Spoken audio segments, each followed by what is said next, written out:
Hello and welcome to Let's Go Fright Seeing. I'm Taylor, and it's always spooky season here.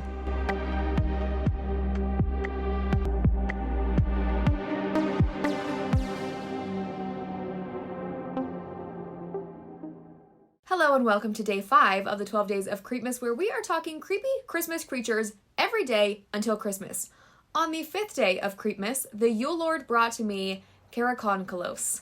In Serbia, Bulgaria, and Turkey, there are tales of a large, furry creature that is said to be half Sasquatch, half devil, that shows up each year around Christmas time.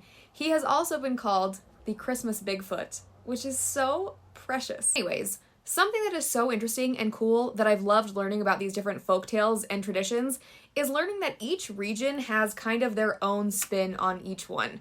Especially this one. For example, in Turkey, the legend goes that the Karakoncolos stands on a street corner in the bitter cold, asking random strangers questions, staying away from the street lamps to avoid being caught as being this giant, furry being. He's not trying to do one of those annoying man on the street style interviews like you see on TikTok. He's trying to trick you. Karakoncolos wants you to give answers that include the word black.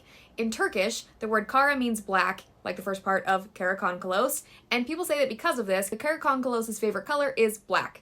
For example, if you were walking down a wintry street and a giant furry creature, half hidden in darkness, asked you, "What's your favorite fruit?" you better say blackberries. The Karakoncolos would be like, "Nice," and you'd get to go on your merry way. But if you said apples, or worse, you just ignored the question and kept walking, well, you just lost the game you didn't know you were playing, and now the Karakoncolos can strike you dead in the street.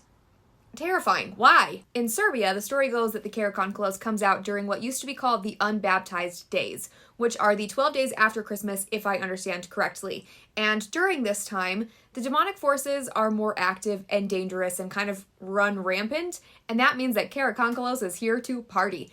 It's said that he can mimic the voices of your loved ones to lure you out of your house, which is one of the most terrifying elements of any story. So he lures you out of your house in the middle of the night into the frigid night air in somewhat of a trance, doomed to wander until you freeze to death.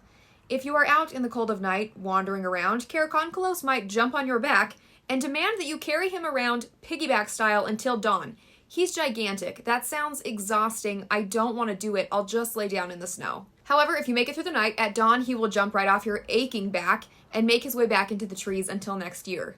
Karakoncolos is a hard guy to track down. There aren't a ton of stories about him, and I think that's kind of sad because I think he's a great Christmas cryptid. I will see you tomorrow for day 6 of Creepmas. Until then, never follow voices out into the snow. I think that's just good advice in general.